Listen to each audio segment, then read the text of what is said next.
Okay, can I say something now? Everybody, can I talk?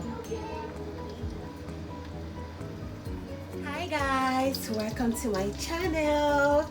Today I will be cooking a big pot of stew. I'll be cooking my Christmas stew. So I started by putting vegetable oil in the pot.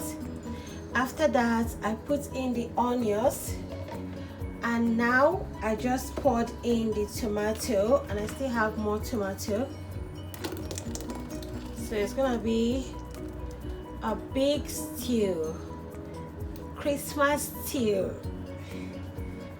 So at this point in time, I will allow the tomato to fry before adding other ingredients.